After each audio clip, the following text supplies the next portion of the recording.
खुलुमबाय स्टुडिय'आव आं उदांस्रि मुसाहारि गान्धीबारि दालाइ एबसुनि खुगा 24थि बोसोरसालिया जथुम्माया जोबनानै थांबाय। बल'कुसि गामिनि गेवलां गेलेग्रा फोथाराव खुंफुंजालांबाय गान्धीबारि दालाइ दुलाराय बर' फरायसा आफादनि खुगा 24थि बोसोरसालिया जथुम्माया।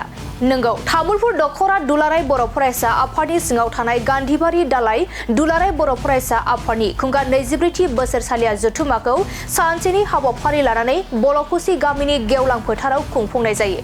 दिनैनि बे हाबाफारि बायदियै फुंबिलि समाव गौतमनि फिरफिला बिरहोनाय, मुंख्लंफोरनि बिबार बावनाय, बड'फा उपेन्द्रनाथ ब्रह्मनि मुसुखायाव बिबार बावनाय आरो बे जथुम्माजों लोब्बा लाखिनानै गेवलां मेल खुंनाय जायो। बे गेवलां मेलखौ बेखेवनानै होयो तामुलपुर दखरा एबसुनि आफादगिरि बिकास बर' बिथाङा। गाहाय आलासि महरै बाहागो लायो तामुलपुर जिल्ला दुलाराय बर' फरायसा आफादनि आफादगिरि बासिराम रामसियारि बिथाङा। माननि आलासि महरै बाहागो लायो गान्धीबारि दालाइ एबसुनि बेन्दोंआव थानाय गुदि फरायसालि आरो गोजौ फरायसालिनि गाहाय फोरोंगिरि, आखान्थि फोरोंगिरि, समाज सिबियारि आरो तामुलपुर दखरा एबसुनि बिबानगिरिफोरजों लोगोसे रायजो राजा आरो फरायसाफोरा बाहागो लानानै गेवलां मेलखौ मेहेरगोनां खालामो। मख'नो गोनांदि बे थान्दै मेलनि गेजेरजों 2026-27 इं मायथाइनि थाखाय गोदानै नबलाल स्वर्गियारिखौ आफादगिरि महरै सायख'नाय जायो आरो गाहाय नेहाथारि महरै सनेस्वर बर'खौ सायख'नाय जायो।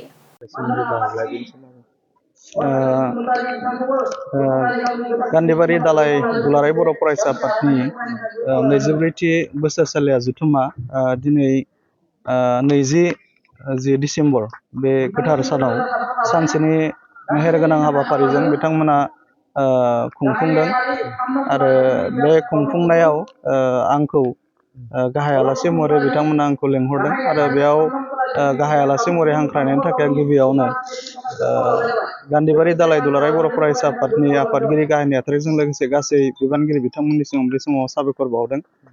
मानोना बिथांमोननि दालाइनि सिङाव थानाय गुबुन गुबुन बर' गामिनि आइ आफा रायजो राजाजों जि जोंनि समाजारि थासारि, जोंनि गौथुमनि थासारि आरो बर' माहारिनि आथिखालनि जि मोनसे थासारि, बे थासारिखौ लानानै जोङो सावरायलायनायनि जि मोनसे सुबिदा, बे सुबिदाखौ जोङो मोनदों आरो थारैनो नैबे जि गोथार सानाव, बे गोथार सानाव बिथांमोना जि गेवलां मेल लानायनि गेजेरजों बिथांमोननि जि दुलाराय बर' फरायसा आफादनि दालाइ एबसुनि माखासे थांखि आरो नोजोर बेखौ बिथांमोना एक्सप'ज खालामनो थाखाय दिनै बे बोसोरसालिया जथुम्माखौ बिथांमोना खुंफुंदों आरो बेयाव जोङो दिनै नायदों जे दुलाराय बर' फरायसा आफादा एबसुनि जि गिबि खामानि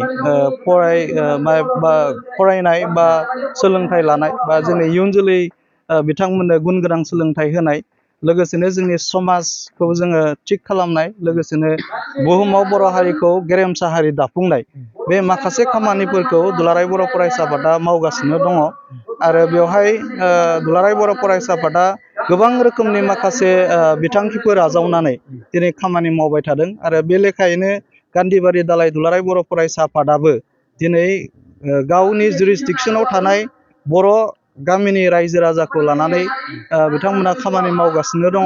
जोङो दिनै नुदों जे जोङो आथिखालनि बे गोनोखोनि मुगायाव जोंनि फरायसाफोरा गुन गोनां सोलोंथाइ लानांगौ, गावखौ सासे राफोद सुबुं सम्पद दानांगौ।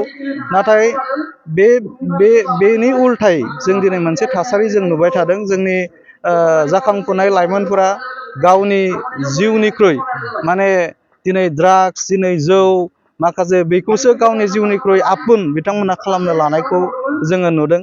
दा बेफोरनिफ्राय जोङो रैखाथि होनानै बै फरायसाफोरखौ गावनि थांखिनि ट्रेकआव जों दुलाराय बर' फरायसाफोरा माबायदियै लाबोनानै होफैनो हायो, बिथांमोननो गुन गोनां सोलोंथाइ होनायनि गेजेरजों गोग्गोम मोनसे गुन गोनां न'खर, मोनसे गुन गोनां समाज, मोनसे बुहुमाव बर' हारिखौ गेरेमसा हारि दाफुंनाय, बियो जोंनि गामि ओनसोलनिफ्राय जागायनानै जिल्ला आरो दुलाराय बुहुमावनो बेखौ जोङो दाफुंनांगोन। दा ओंखायनो गुन गोनां सोलोंथाइ होनायाव जों कमप्रमाइज खालामालासिनो दुलाराय बर' फरायसाफोरा खामानि मावबाय थादों आरो साफ्रोमबो दा फरायबाय थानाय दिनै मेट्रिक आरो हायार सेकेन्डारि दिनै फाइनाल एग्जाम जानो थांगासिनो दङ। दा बे समाव जोंनि आइ आफा रायजो राजायाबो फरायसाफोरनो मोनसे मोजां थासारि होनांगोन। जोंनि फरायसा बिथांमोनाबो आइ आफाया जि होनो हादों बेखिनि सुबिदाखौ लानानै गावनि थांखि दाफुंनायाव बिथांमोनाबो गोसो होनानै फरायनांगोन, गुन गोनां सोलोंथाइखौ बिथांमोना लानांगोन। बेजों लोगोसेनो जोङो दिनै नुदों जे आथिखालनि नैबे गोजोन थासारियाव जोंहा दिनै समाज दानायनि गुबै खामानिफ्रा जोंहा दिनै आवगायनांगौ। नाथाय बे समावबो जोङो दिनै नुदों जे मोजां मोनसे थासारिनि गेजेरजों जोङो जोंनि समाजखौ जे गुन गोनां समाज जों दाफुंनानै लानांगौ, गुन गोनां न'खर जों दाफुंनानै लानांगौ। नाथाय बे समावबो जोंनि माखासे जोंनि आइ आफा रायजो राजाया माने गुन गोनां समाज दानायनि अनगायै, गुन गोनां न'खर दानायनि अनगायै, सासे मोजां सुबुं गांखौ दाना लानायनि अनगायै दिनै जौ जुवा माखासे समाजनि बेरेखा माखासे खामानिफोराव बिथांमोना सोमोन्दो थानाय, बिथांमोना लिप्त जानायखौ जोङो दिनै नुदों। दा बेफोरनिफ्राय जों बोरै आइ आफा रायजो राजाखौ जोङो उदां खालामनानै बोरै गुन गोनां समाज जों दानो हायो, जोंनि आइ आफा रायजो राजानि गेजेराव बोरै जोङो खौसेथि लाबोलायनायनि गेजेरजों जोङो जोंनि समाजखौ गुन गोनां सोलोंथाइ जों खालामनो हायो, मारै जों जौगाहोनो हायो, जोंनि गेजेराव मारै अनलायनाय खौसेथिखौ जों बोरै लाबोना होफैनो हायो, दुलाराय बर' फरायसा आफादा समाजखौ मोजां खालामनो थाखायबो जों नारा नाथा जोङो दिनै नाजागासिनो दङ।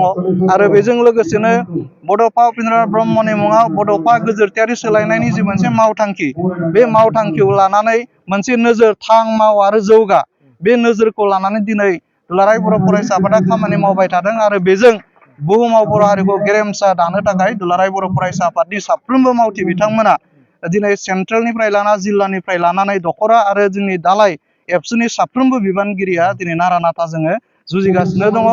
जाथिखौ गेरेमसा दानो, जोंनि बर' समाज आरो बर' फरायसाफोरखौ जोङो गुन गोनां जोङो खालामनो थाखाय एबसुआ नारा नाथा जों जुजिगासिनो दङ।